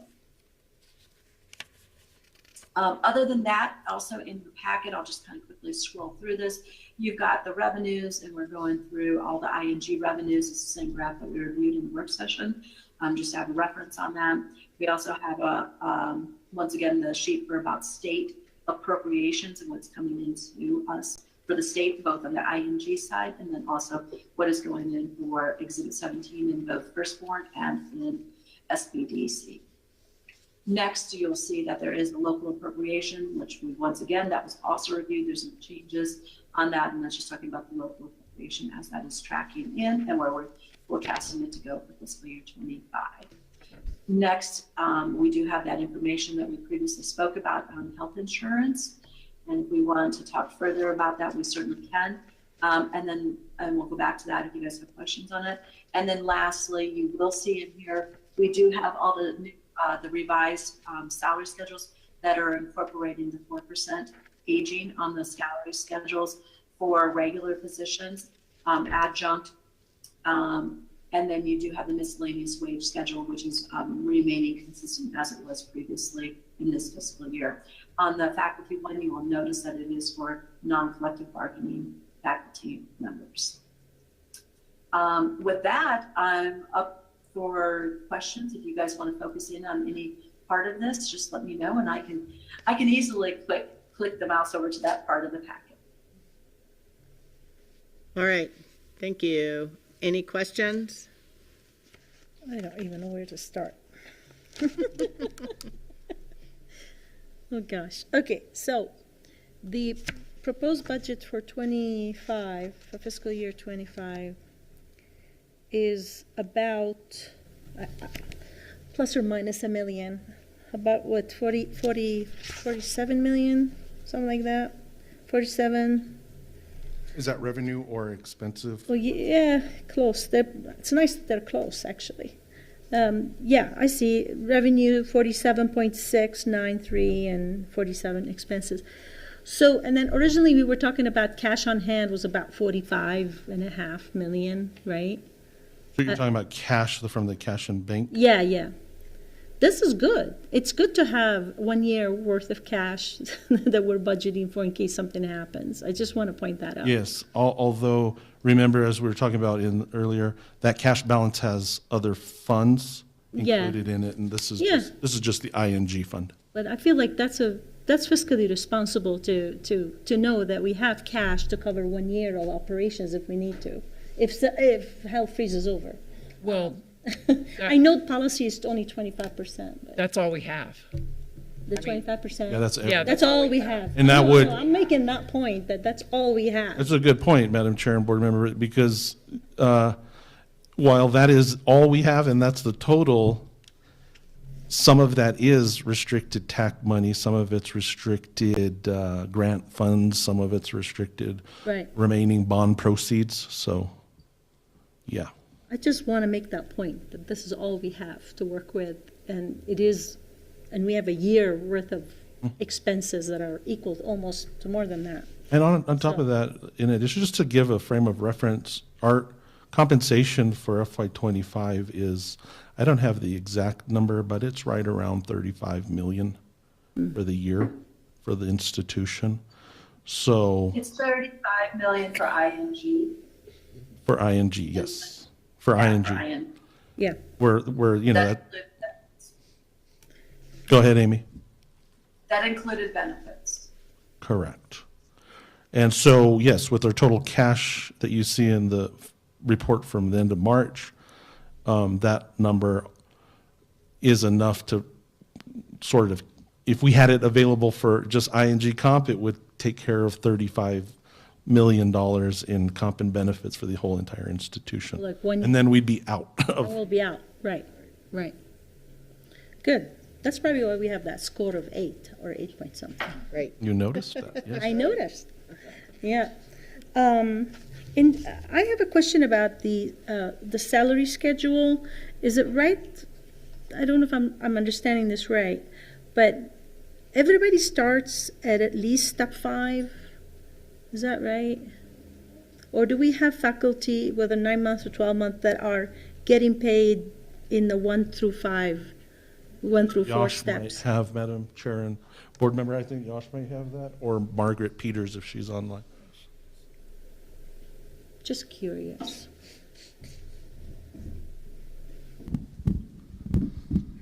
Madam Chairs, members of the board, Board Member Gurman. Yes, for faculty members, when there's a new faculty coming on board, they start with 5. So we don't have Not anybody always, getting. Not always the case for the staff members. Yeah, but I'm looking at the faculty full-time schedule for 9 months and 12 months. So we don't have any faculty. Yes. May I interject? Most often they start at 5, but it is based on their experience and their qualifications. Yeah, We thank have you, some Amy. Yeah, that's that right. do start low, step 5, just based on their own portfolios. So what are the steps? They're not years of service? The steps are basically how many years we have experience in doing that particular part of that job. Yeah. So more or less, it's okay. At Santa Fe Community College or anywhere? Anywhere. Anywhere. So when we hire you in, Right. if you came from somewhere else, we'd look at your years of experience and place you on the table initially by looking at that. Madam Chair. But are we saying that we're always starting people on step 5 here? Generally speaking. Generally There might be speaking. times when going back, they might come lower than that. Okay. So there might be few cases that's lower than that. Yes. Okay. And if I remember correctly, I think that most faculty are off-step as well. I think. There's many. Many faculty, not say most. What do you mean by off step? So you see how they have the highest step over there? Step 10. Step 10. Thank you. Yeah. Oh, they're over. They're over step 10. And so when that happens, and whenever the board approves changes in the salary scales, their salaries are also increased, assuming that CBA and everything else is in aligned. Okay.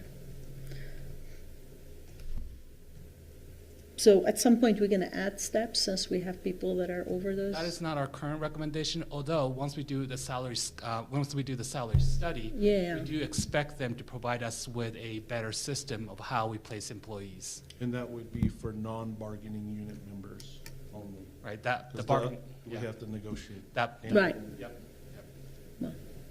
Yeah, that'll be negotiated. Okay. Any other questions, Member Gurman? No, I think I'm Okay. good for now. Any other questions for Mr. Tellis? All right, if there's no more questions, then can I have a motion to accept the fiscal year 24 bar and the fiscal year 25 budget as presented? So moved. All right, can I have a second? Second? All right, all in favor? Aye. I wanted to say, before I say aye, that we asked a lot of questions during the work session and during the executive session, so don't think we didn't drill down. We did drill down a lot for 3 hours on Monday. Yes, we had 3 hours going into the budget, so So just know that we're, all right. Thank So let's see, the ayes, Ayes. you had an aye? Did you say? Okay, all right. So the motion passes and we accept the fiscal year 24 bar 1 and the fiscal year 25 operating budget and salary schedule as presented. Thank you. Thank you, Madam Chair, board members. President Thank Raleigh. you. And also, we did present this with the information we took to the work session to the Financial Review Committee, so they have that. I'll have to get them this information that we talked about today. Okay, thank you very much. Thank you. That was a lot of work. Thank you, you guys. And thank you for meeting the deadline. Okay, moving on to the next section, board reports, discussion, and other business. I have a couple of things under business. One, we're having the board retreat June 18th. So put that on your calendars and we'll be organizing that. And then the second thing I have is today is Administrative Professional Day, and I would like to take the time to acknowledge Audrey for all the hard work she does, keeping us afloat, and thank her.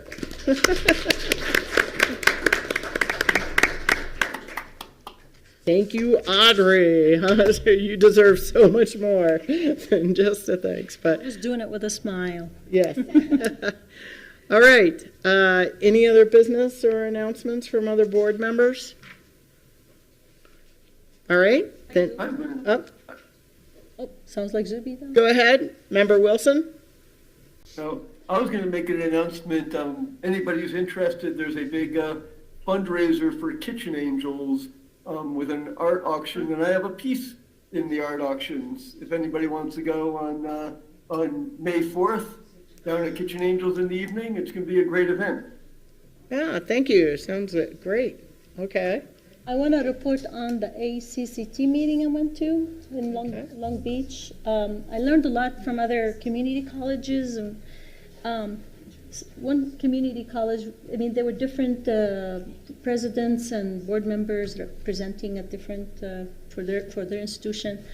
You know, one, they provide free lunches for all their students. And that kind of brings students in every day. Not every day. Every day. We do it a lot. You know, another one have sports teams, which is starting to wonder about that. That might help with recruitment. There's a good collaboration with the Boys and Girls Club, where they have a Boys and Girls Club on campus that provides childcare and summer camps on a drop-in basis, or on summer camps for employees. And I keep hitting that. On employees, or for employees, children, and for students, which I thought was really cool if we want to collaborate with an organization that does that and provide them space on campus. They also, of course, there was also a lot of training about how to be a board member and lead initiatives. One thing that was interesting that I don't know, I haven't heard yet if we do or not, but they do board self-evaluation. We do, and we'll be doing it at the next retreat. month after Oh, the budget. okay, yeah, interesting. Some community colleges, they do it after every board meeting, and some do it twice a year. Some are very disciplined about it. Yeah, it was like oof. Yeah, I mean, it was really great. We did a lot of case studies, kind of scenarios. It was really fun. Yeah, thank you. The other thing, totally switching gears, I'm really concerned about transportation to the campus. I mean, the city buses supposedly stopped coming to campus, and I actually was able to speak to the mayor a little bit during a breakfast, say what, you know, and they said, well, we don't have bus drivers and so on. I'm raising that issue with a city councilor too, and a school. You know, there's an equity issue that we can't get kids here, you know, get anybody here to campus. And I know this transportation issue is an issue even when those buses were coming here, because, you know, they come like once an hour and from the mall, you know, and last one at 5 o'clock when we have night classes. So we really need to look into this. I'm really recommending that we form a task force if we don't have one yet. Figure out how can we work with the city and the county, or even if the city would reactivate the buses, we really need them to come from the high schools, from HEC to here and back. So is it, if it's possible, you know, to form, do we have one? Do we have a transportation task force? We Or can don't, we and form I one? think before we did anything, it would be really important to do a needs assessment, because we've also seen a lot of people shift to taking online classes. And so we would want to, we would want to find out what the need is. I think there is a need, but I don't exactly know. I don't think we have a very good sense of what it is. And so we need to figure out what that is, because it is very difficult to get bus drivers right now. And so, I mean, I've talked to the city transportation director, the mayor, numerous people, several different times, you know, in the last couple of years, and they always say the same thing. I know the public schools have the same issue with trying to find bus drivers. So we would want to not like overshoot our capacity and have buses running every 15 minutes when we have 3 students a day that are trying to get out here. I have not heard this as an issue so much from students, but I haven't checked as well as we could.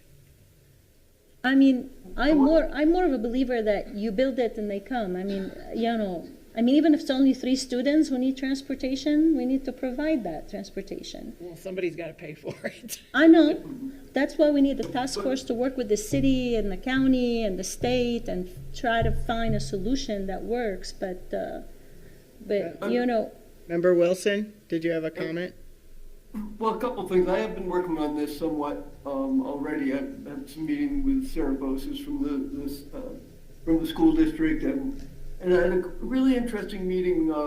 Claudia Brochet, who's doing a lot of work for climate change for the state government, and we had a lot of talk about what were the workforce needs, what did we need in order to help develop that, and a lot of the faculty were there.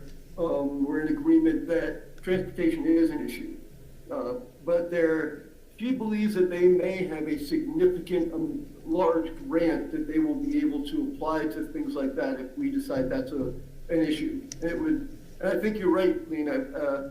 I think the way that the bus lines worked is partly why we didn't really have a lot of students on them, because I've taken the bus from downtown to the campus and it takes 2.5 hours and 3 stops. Yeah. But since we do dual credit, I think one of the things that could be interesting is a bus route that specifically goes between the colleges and the high schools to really facilitate dual credit. And I think there's opportunities. I think that's something we will see more possible within a year. Yes. Yeah. So I think those are good points, and definitely we'll take them under consideration and do some more talking about them. We could also probably discuss some of this at the retreat. So, okay. Anything else, Member Gurman? That's it. Thank you. All right. Anything else, Member Wilson? Okay. Okay. Moving on to the next section, public comments. Audrey, do we have any public comments? We do have one. Stephen DeJulia. All right. Welcome.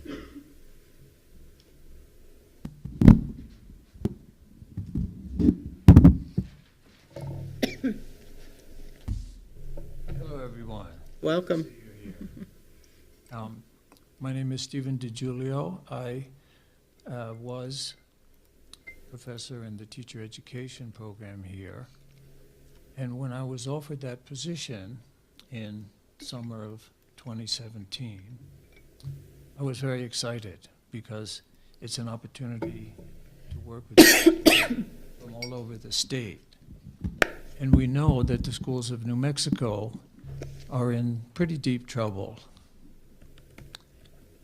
But I didn't accept it until I sat down with my wife and we did the arithmetic. And it was not possible for me to accept that position financially unless we tightened our belts several holes and obtained some other kinds of income to be responsible parents and responsible, for our own financial affairs.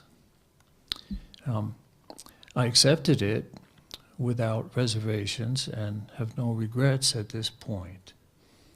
But during these years, I started to wonder. We just saw a wonderful presentation of the budget with every line and every column and where every dollar and every cent goes.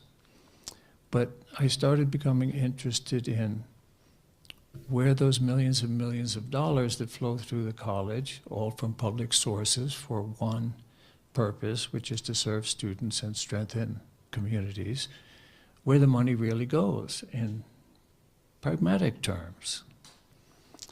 And so there are 2 places it goes.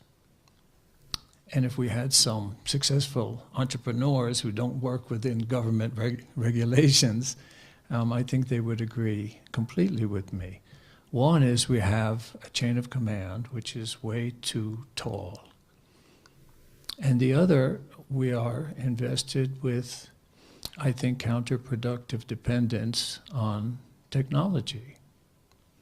So what do I mean? We have the top, let's say, half a dozen, 10 administrators. They're not being overcompensated. They get compensated according to their jobs and their responsibility. That's fine. But they all have assistants and associates and office managers and receptionists and so on and so forth. And what do all these people do? They're charged with implementing the college's policies and procedures.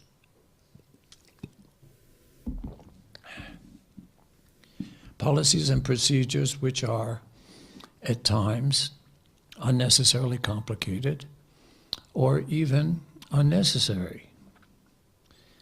And every one of those policies and procedures requires mediation by expensive electronic devices.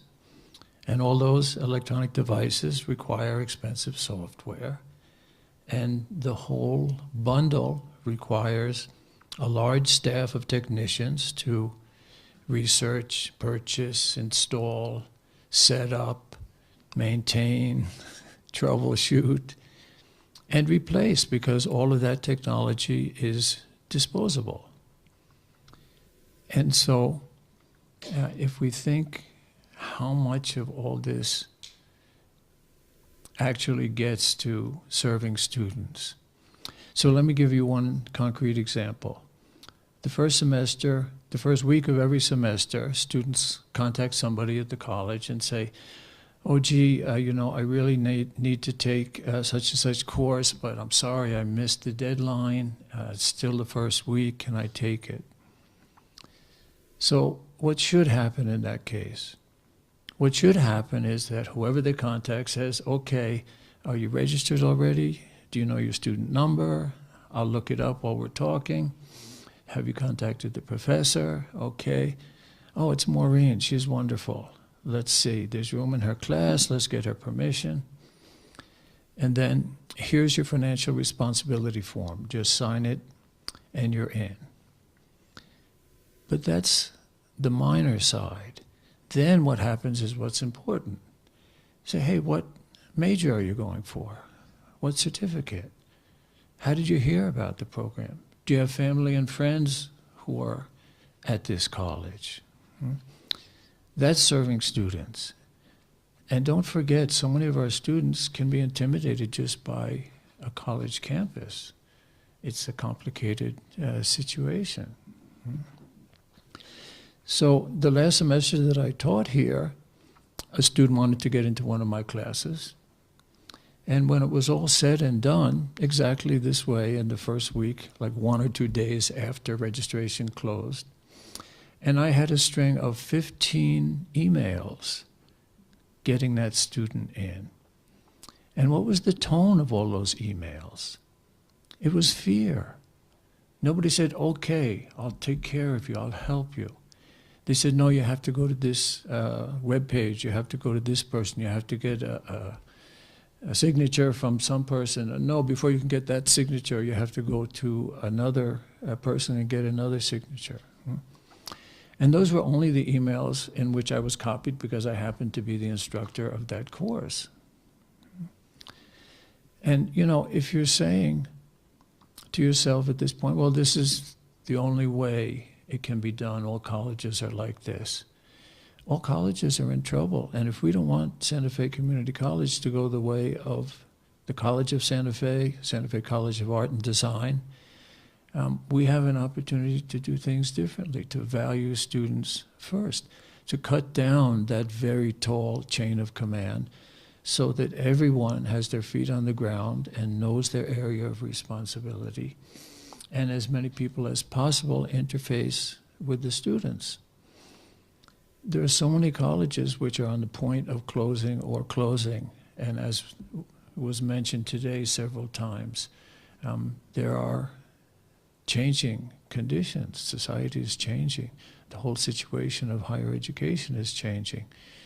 And I think we need to adjust this model so that more of the money actually gets to serving students and building communities.